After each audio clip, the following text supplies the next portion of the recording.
Now we're going to have a presentation again about money. I like talking about money. Income. On that sheet that you have, there's income on the top part. Income is so important. The reason I decided to talk about income today is because as much as everybody knows how to work on a job, you might not know the options you have to make money. Income is so important because that's where the money comes. Yes, to manage the money, to save the money, to invest money, you need that knowledge too. But income is so important. Knowing how and why you make money is so important. Unfortunately, most of us had been taught only one way of making income, and that's going to school and then working on a job and making money. A few people who decide to create businesses are people who realize that I need money to come in. But at the same time, if you don't understand income, even if you have a business, it could just end up being another job.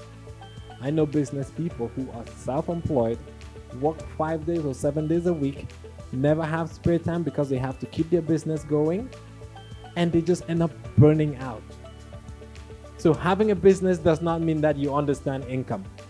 Having a job does not mean you understand income, but having this knowledge can help you to canalize or direct your plan and your life on how you want to live it and the kind of money you want to make. That's the reason why I thought bringing in this topic of income. There's a lot of topics that I have loaded it up there, but to have a session like this and talk for 20 minutes and Nina is there telling me your time is done, it's hard to work and teach everything here. So I'm just going to touch a little bit about income. What types of income do we know? How do you design your life based on how you make money? I always say this to people. I used to advertise how to start a home care business because I did it and it worked for me. I've helped a lot of people start their businesses. At that point, the phrase I used to use to them is that you want money. You want a lot of money because you have a lot of good projects and things that you want to do with that money. That's a legitimate reason for you to want money. How have you positioned yourself for that money to come to you? You cannot have a paycheck with a fixed amount of income and then you go praying to God to bless you. How is He going to bless you when your paycheck is fixed? And it will be like that probably for the next year. Yes, somebody can help bring some ideas and stuff, but when you understand income, you can start redesigning your life and positioning yourself based on the type of income you want to make. And now it comes to this idea of active income. This is how I define active income. Active income is when you actively exchange your time, your effort, your skills, your knowledge to make a proportionate amount of money. We call that active income. And that's what the school system trained us to do. That's why on your job, when you work more, you make more money. You work less, you make less money. And active income here does not just mean working on a job because people get confused.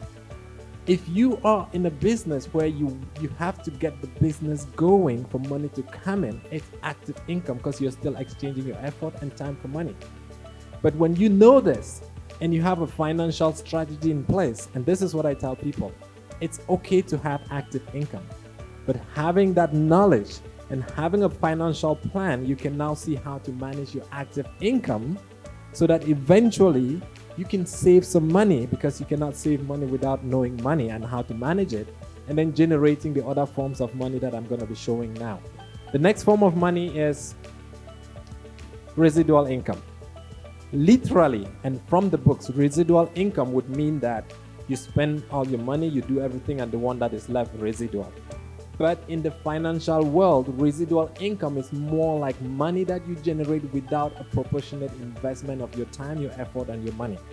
So this will typically mean creating a system or saving money or investing in whatever system. And usually it means investing a lot of energy at the beginning, a lot of effort, a lot of money. But eventually that system can spit out money on a regular basis without you exchanging a proportionate amount of time. That is residual income. Residual because you're still putting in a little bit of effort to keep it going. If you have a company that works and you have a manager, you're managing the manager. You're still doing something. The last type of money is what we call passive income. I know almost everybody has heard about this, and sometimes people misuse this and they don't apply it correctly. Passive means you don't do anything at all. That's the real meaning of passive. And very few sources of money are actually passive. Now, who can name me an example of passive income here? Anybody can try? Just raise up your hand and say it loud. Passive income. Stocks. Perfect. You get a hat. That's how I'm going to give out that hat. So you get a hat, a Rise and Shine hat. And you go back with the hat to France. And you tell people in France you met Kennedy and you got a hat. Now we're going to have a small game here. I'm going to bring the next slide. When I pop up something, I want somebody to just say it. What income category that is. If it's active, residual, or passive. First, salary or paycheck. Active, residual, active. Good. Everybody understands that. Tips. When you sell in a place and get tips from people.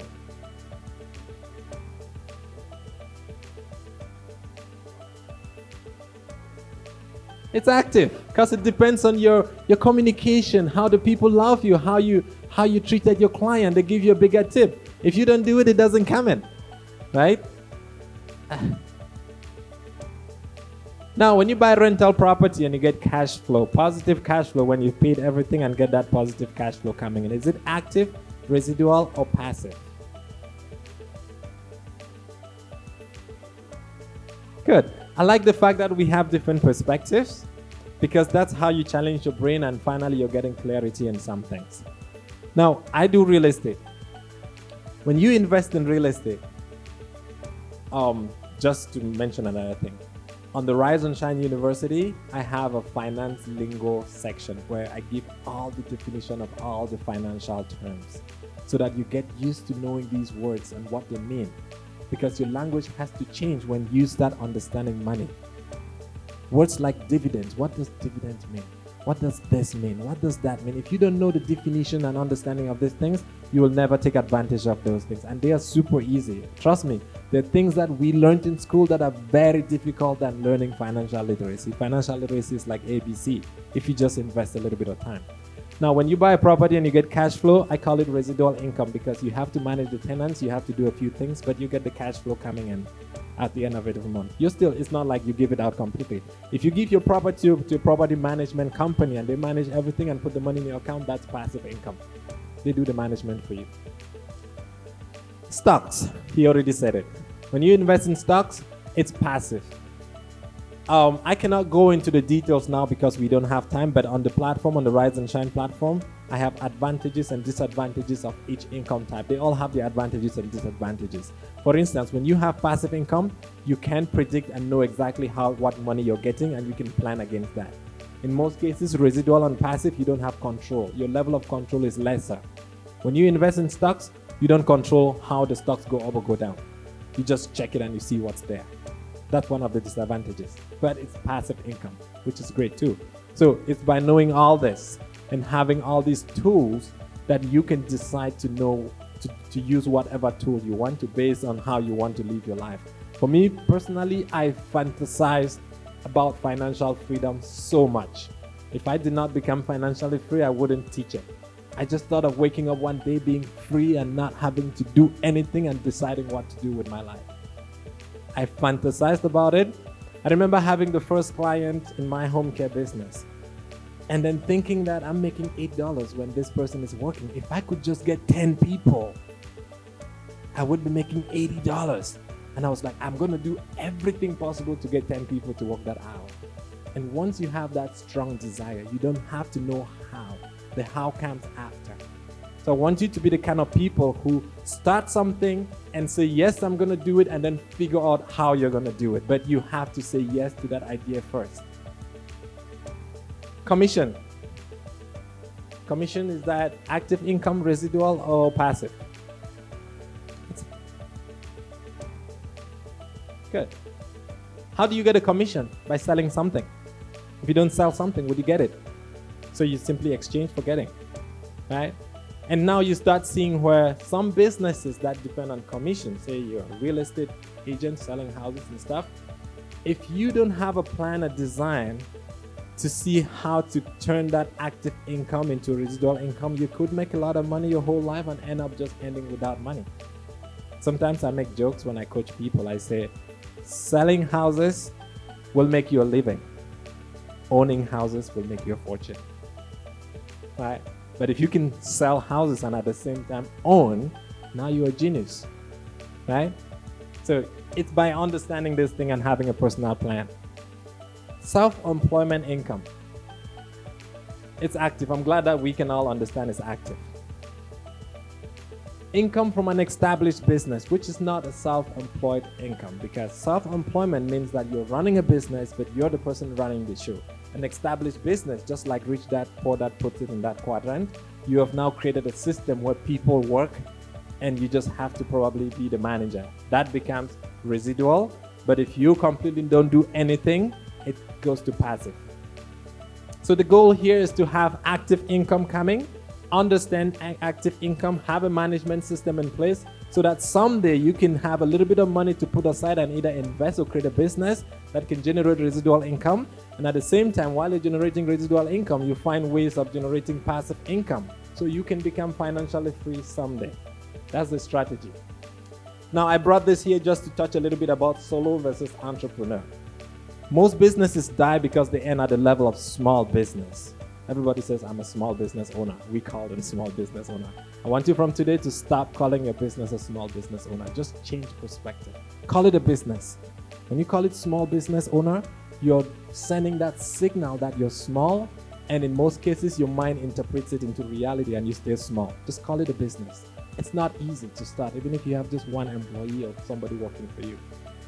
The difference between a solo and an entrepreneur is that solo business people get too attached to the business and then the emotions come in. Who here has a nail person that does your nails? Or a salon person? I know, all the ladies, right? I have many examples of people. When you have a business where you are the person putting in your talent, your effort to beautify people, most times we fall in love to what we do and then we get too attached to it, and that's what prevents us from growing. And the reason when I say growing is because for you to move from a solo entrepreneur, from a solopreneur to an entrepreneur, you have to learn to detach from your business, hire people, trust that they're gonna do what they can do to grow the business so that you can focus on the business expansion and how to grow it. But most times we are the experts in the business. Have you ever tried to hire somebody and know that they really just don't get the point? But when you come there, things move, right? Because you are the main person who has the conception, the idea, the expertise. But with that expertise, it can prevent you from growing your business. At some point, you have to learn to trust and hire people who will not do it as perfectly as you're doing, but that's the only way you can focus on expanding the business and going from being a solopreneur to an entrepreneur. Because when you want to move from that salon to building more salons and hiring people, your customers are going to get mad at you because they want you to do their nails, not somebody else. But if you're sitting there, you're exchanging your time and effort, how are you going to grow the business? And we have just 24 hours in a day. And in 24 hours, you have to sleep for about 8 hours. And if you have to work for maybe 8 or 10 hours in a day, what's left? So at some point, you have to draw that balance between detaching yourself emotionally from that connection of being the main person running your business to trusting and training somebody so that you can expand your business. If you stay at the point of solo entrepreneur, you will eventually die. Your business will die, not you. The reason is that you will not be able to generate money as fast as possible to expand. And when you linger on the same position for a long time, eventualities will happen. Things will happen and your business will not survive it. Who knew COVID was going to come and put the world as you knew? Nobody knew it. But it happened, and things are always going to happen like that. The faster you grow and build your financial condition, the easier it is for you to ride those waves. So this is my call for small business owners. First, stop calling your business a small business owner, and then have a plan and a design to switch from being a solopreneur to an entrepreneur. I do personal coaching sometimes and put the business down and try to see how to help them transform it. If I did not do that, I would still be managing my business by myself every day, and it will not grow. It would not grow. Leverage. You have to learn the principles of leveraging. If your business is not leveraging, It means you are the person exchanging your time to do everything. Leveraging can feel like being selfish or egoistic. And when I talk about time, money, arbitrage, it's going to feel a little bit like that.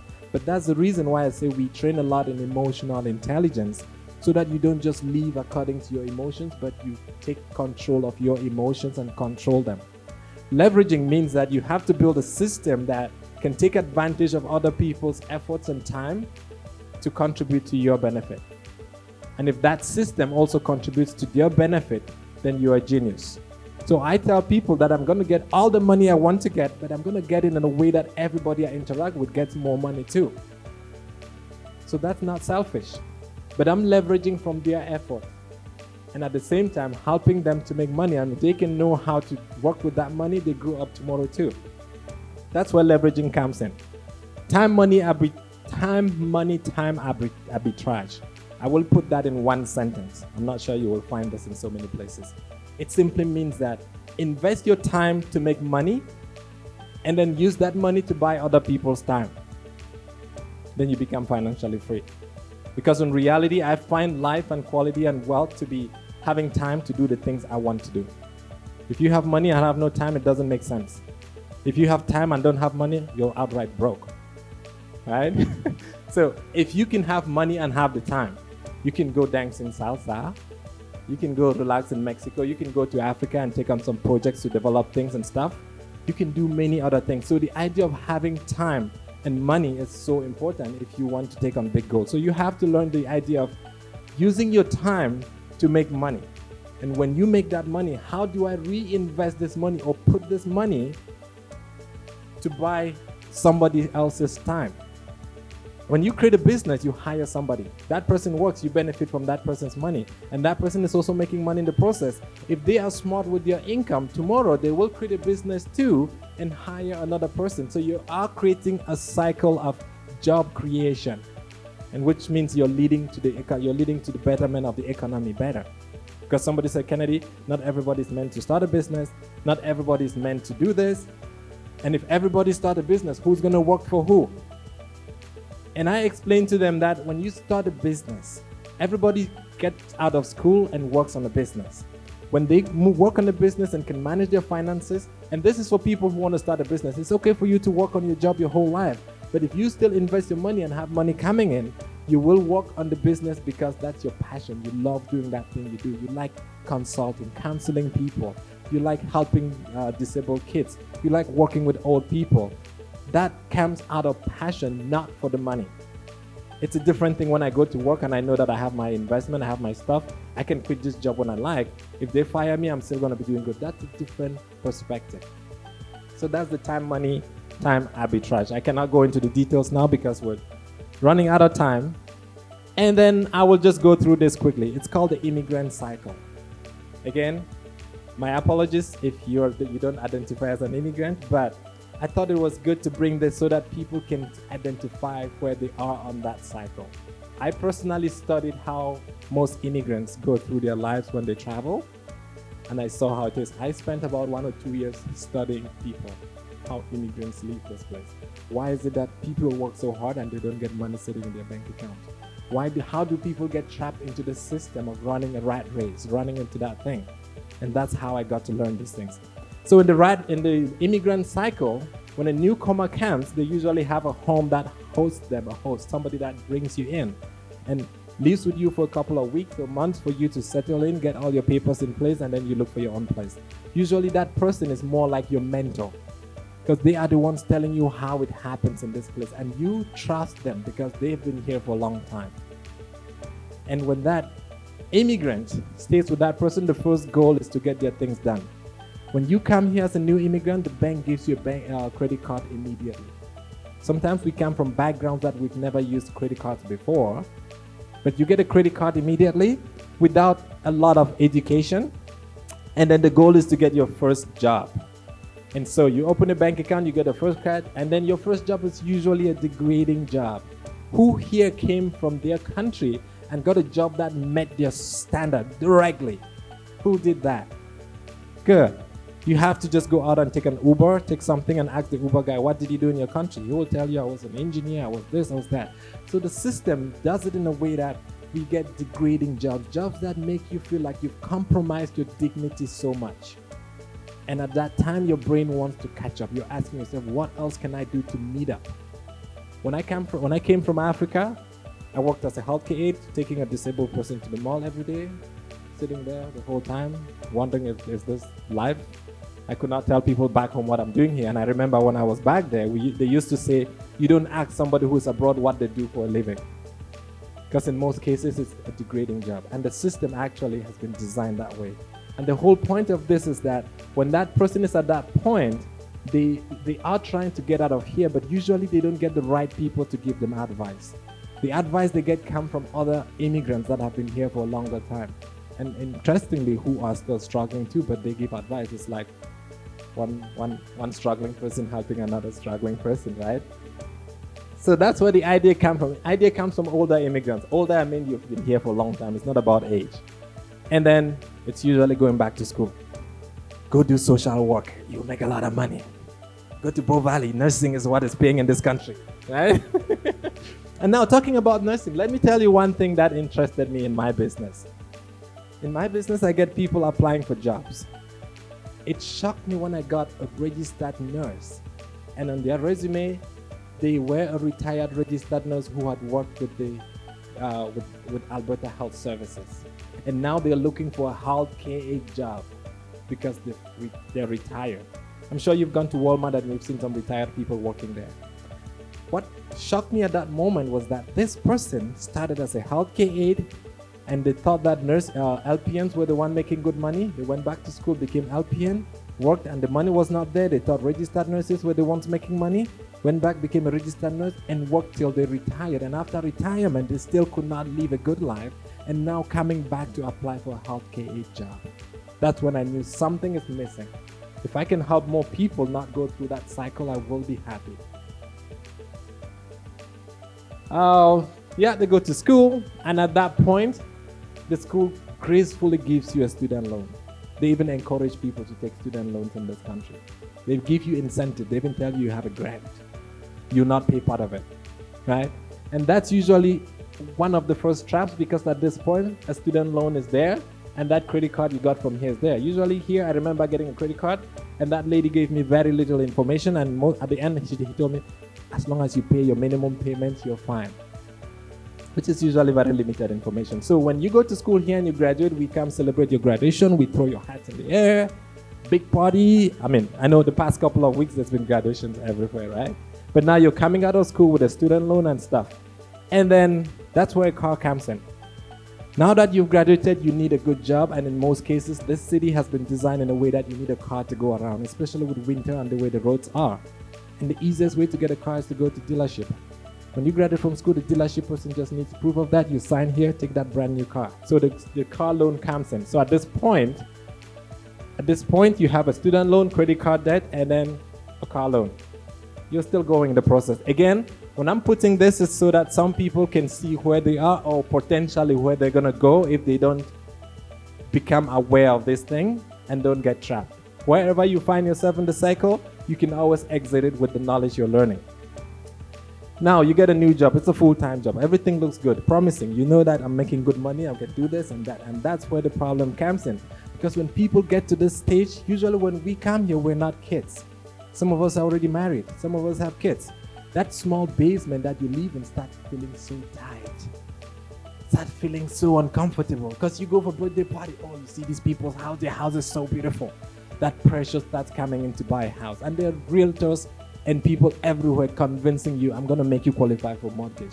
And as soon as you can qualify for mortgage, zang, you get a house. And you know the kind of houses they're building in Calgary now? They're as big as the houses in the USA. They don't build those small houses anymore. And sometimes they say, you're building your house. Just tell us. And now you say, we're building our house. We're not buying, we're building. It sounds so good, right? I'm here to speak the truth so we can see the reality. It's not about making jokes or mocking at people, right? Now, at that point, we have credit card debt, a student loan, car payment, and a mortgage. And it still feels like you're going to make it because you have a full-time job. Money is coming in. If you don't have a financial strategy at that point, you're headed towards disaster. And that's how I designed the immigrant cycle, because your family at that point has grown. Probably you've had 1 or 2 extra kids. You've had a house now. Imagine your responsibility is increasing because your family is growing, and your financial responsibilities are also increasing. It can get tough, and that's where one job doesn't work anymore. You need one job and a part-time. Your partner is working. Probably sometimes you meet in the morning, he's going and you're coming in, and then that's how the life starts going. And then the kids come in. Kids who get brought up in this cycle easily fit into that cycle, because we're waiting for the kids to finish high school, go get a job at Dollarama or McDonald's or everywhere. You need a job, go get a job. It's because with the way life is at this point, we need the kids to get jobs as soon as possible, and that usually initiates the kids into that cycle. So you find that cycle repeating itself from parent to kids. And that's why I called it the immigrant cycle. It goes round and round. The purpose of financial literacy and a mindset change is for you to escape this cycle and design a life that works for you. I know you're getting happy that you saw it, but this is where it gets interesting. This is my conclusion based on what I've seen. If you are above 40 and you have these 4 loans at the same time, if you don't have a strong financial strategy in place, you know what you just did to yourself?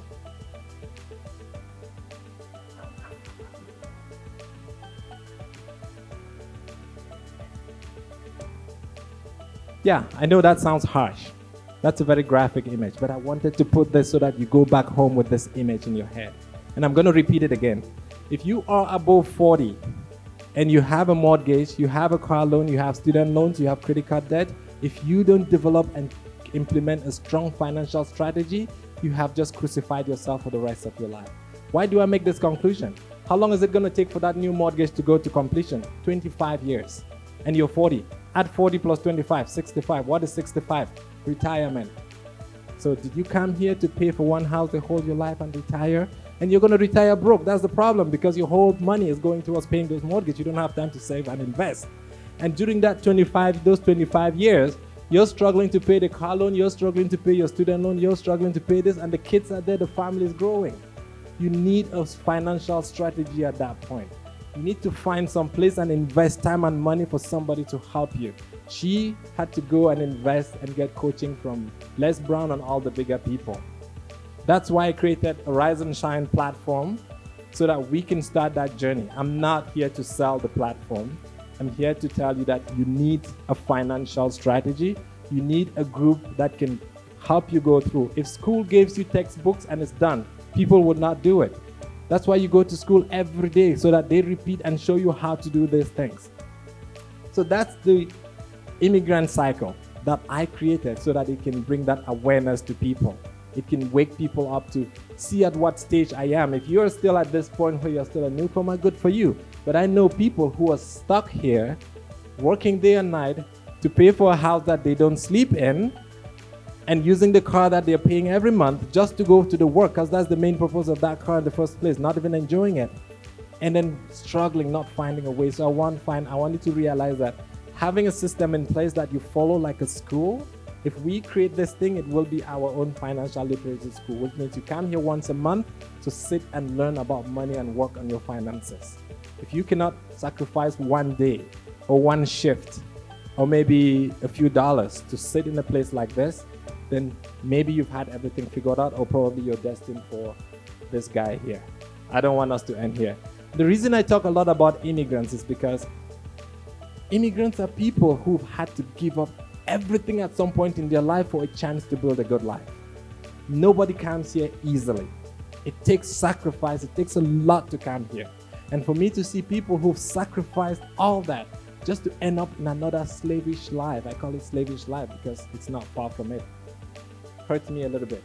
And when I was able to pull out myself from that cycle, I would like to pull out more people so that together someday we can sit and discuss how we want to buy Sunridge Mall, right? It's possible. When I drive today, when I travel, I see people doing gigantic things. These people are just people like you. They just have something different up here. That's what matters. So yeah, that was the immigrant cycle. So to wrap this up now, I'm going to go to the notion of financial freedom.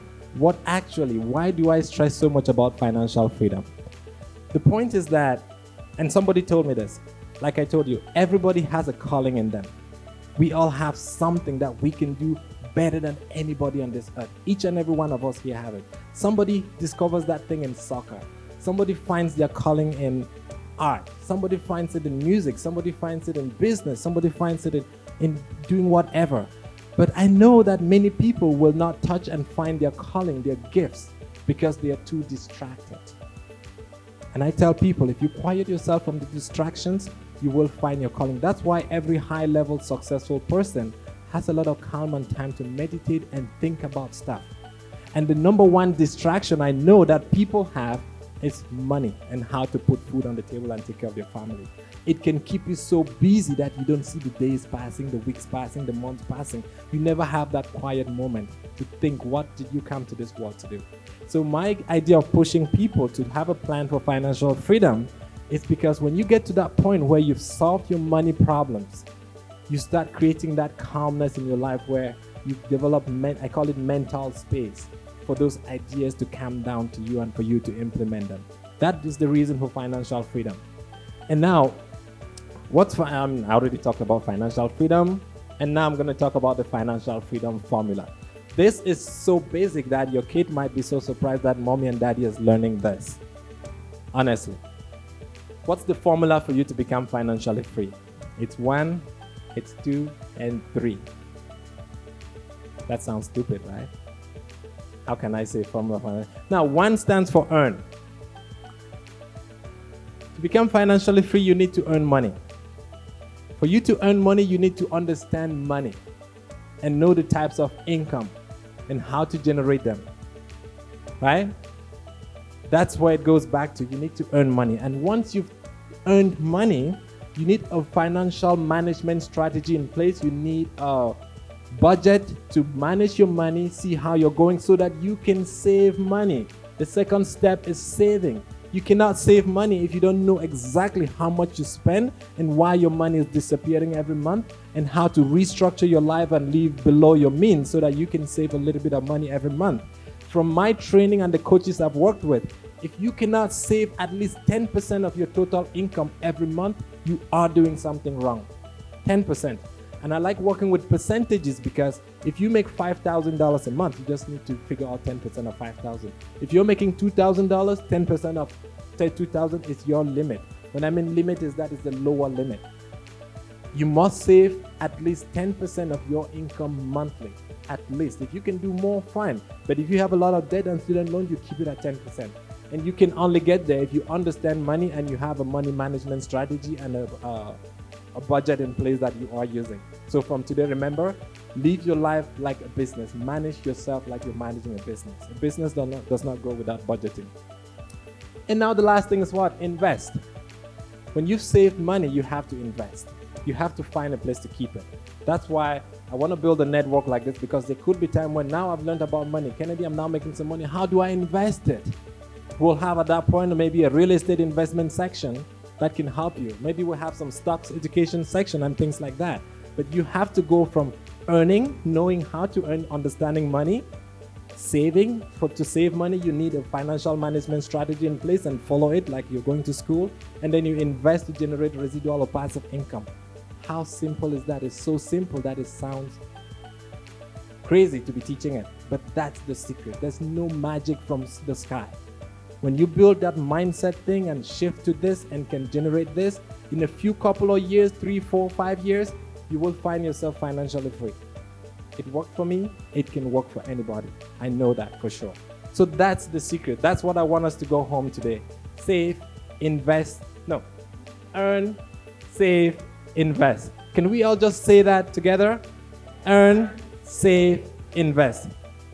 When you go home, if you're not doing that, know that you're missing something. Again, I want you to try this, do it for yourself, and then come and be a testimony someday and tell people, I tried this and it worked. The Rise and Shine University. Again, I created this so that we can have an online platform, because not everybody is opportune to come and sit here. If you want to know more about it, just go online and Google riseandshine.university. Remember, it is not riseandshine.com. It is not riseandShineUniversity.com. It's riseandshine.university. .university. I invested to get a domain name that is very unique so people can remember it easily. And then that's the Rise and Shine University. These are all the things you get there. It's a lot of different categories. And then it's divided into 3 sections. This is just the free section. So you will have courses that are outlined there. Each course has an introduction, a body, a summary, and questions and answers. If you think that you want to become part of this, you can just go online and sign up. You will have all the courses there. There are video courses that I personally recorded them. So you listen to that video, you answer the questions, and then you move to the next. You have a login and a password. It's like you're a student.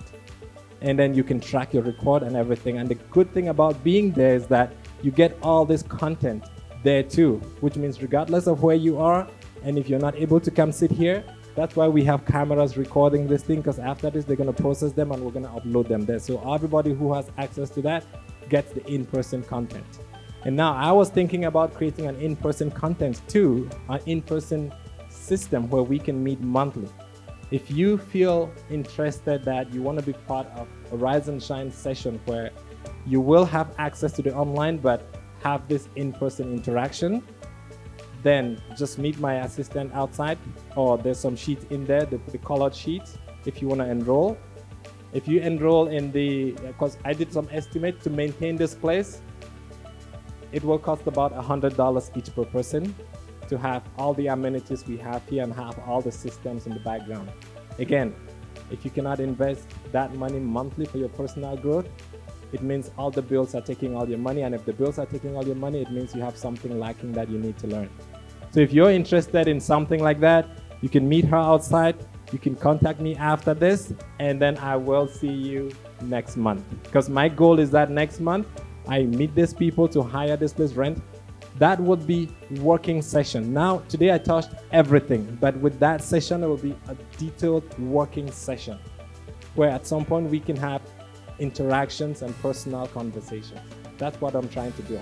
So thank you very much for being here today.